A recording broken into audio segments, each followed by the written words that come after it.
What's up, fellow fans of Clash of Clans? It's your host, Galadon, and yes, it's true, this man right here is to be feared. He is the master of all things Hog Rider. It is Exorcist, and if you ever wanted to learn any Hog Rider style attack, this is the man to watch, so make sure you are subscribed to the channel for, yes, you can follow the playlist, the 3-star masters, and improve your overall Clash skill with the help of a few amazing tribe members. Now, in today's episode, we've got Queen Charge Hybrid, that's Hogs and Miners right here. Then Exorcist will move on to Mass Hogs, and then, of course, bringing it home, the Super Hog Rider.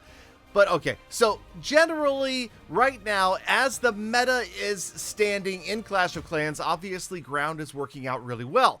But you need to notice that these players are mixing it up. They've got the siege machine. The blimp came in there and dropped on the far left-hand side of the base. That not only took out some key defenses, but of course also lured out the clan castle for the Arch Queen that is charging right now. Then she's got the Invis Rage combination, which I wouldn't know to use, but okay. And that, what happened there? Did you see? Did you see? She altered her focus and went after the town hall first before dealing with the clan castle troops. That was absolutely stunning and beautiful, just like Exorcist. So let's move on to the next stage of the attack. Here it comes. The Hogs and the Miners down the middle there with the Archer Queen on the right-hand side, the Barbarian King on the left-hand side. It's a perfect funnel so that the Hogs and everybody else move right into the middle. Now, this is an attack that I use very frequently, that I, have become relatively confident that I can grab the occasional 3-star at in CWL or Clan War. So this is one that I've definitely featured on the channel a lot. And if you want to see that, make sure you go check out some of my Legend League hits, because this is my go-to strategy as long as I've got super potions. But for the most part, you can see the fundamentals were the Archer Queen, the Barbarian King. They provide the funnel. The value from that siege machine, it doesn't always need to be a blimp, but you will see these players use a lot of different siege strategies to get value early in an attack, or lightning with earthquake, or whatever the case may be, Skelly Donut. You never know. But the key, again, is the funnel, the stages to the attack, and notice, keeping the Archer Queen alive. Exorcist's Archer Queen lives to the very end, as actually do all of the heroes. So shocking, right? Okay, move on. Let's talk about pure Hog Riders. Mass Hog Riders, Spam Hog... Okay, it's not Spam Hog Riders, but think of the Hog Riders as little ground-based balloons, right? They often are deployed much like balloons, and you will see a little bit of that later on in this attack. Right here, you once again have a Queen Charge. You've got that Archer Queen, and then, notice, like I said in the first attack, switching up the sieges, you've got the Flame Flinger. Not one of my favorite, but that's only because I lack confidence in making sure. Maybe we need to make an episode, right? An episode specifically dealing with how, when, why, and where to use your Flame Flinger. Okay, in the meantime, the Archer Queen heads after the Town Hall. Great. There's the Barbarian King on the right-hand side. Wait, where's the King-Queen funnel? Yeah, Exorcist basically writes his own playbooks here. So the Queen this time lures out the clan castle. She takes down the Town Hall. The King goes on the right-hand side, the siege on the left-hand side.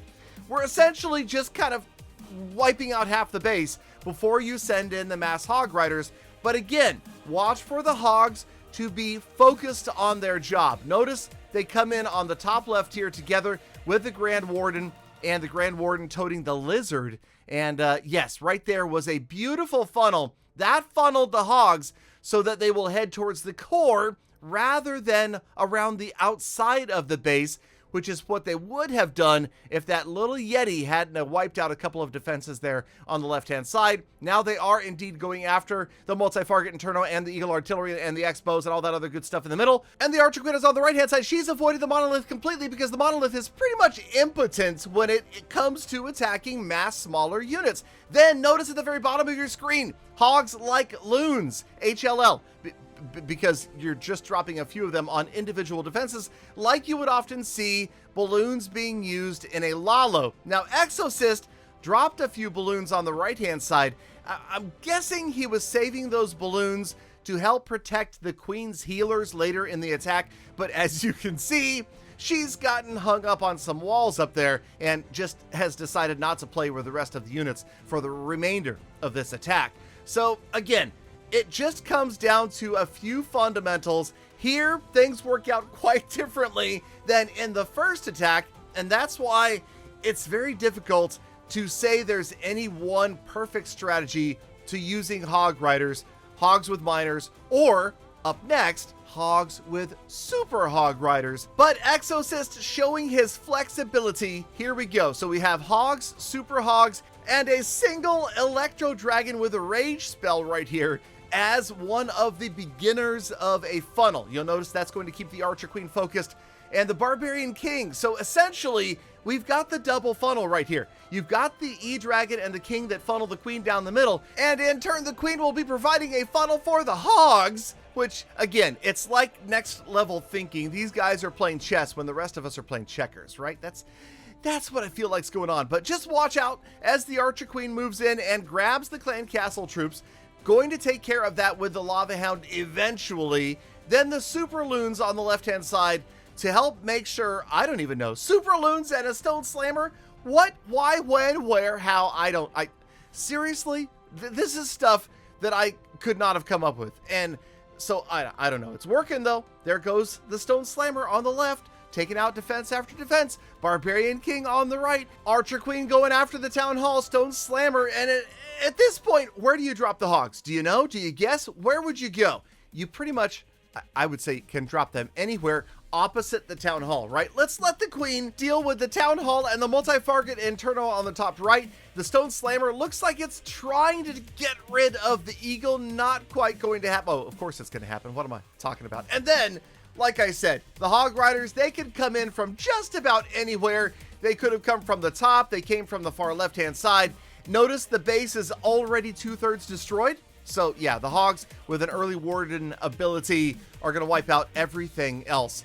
And again, I wish I could tell you that this was a step-by-step instruction on how to win with Hogs, but it's not. It's more like everybody bow to Exorcist, because this guy, yeah, his Hogs never turn to bacon. His Hogs turn buildings to rubble. So as we wrap up today's tale, I believe the moral of the story is ground is a great strategy, and Hog Riders are having it. We will continue with our 3-Star Masters series as Tribe Gaming gets closer to the World Championships. Thank you, Galafam, for sticking around all the way to the end of the episode. You know you are the true hashtag Galafam. That's why I love thinking about it and appreciate every single one of you every single day. So get out there, make the best of the rest of your day, week, month, and year. Be kind to other people, animals, and the planet. And I hope to see every last one of you back here again tomorrow for more Full Attacks.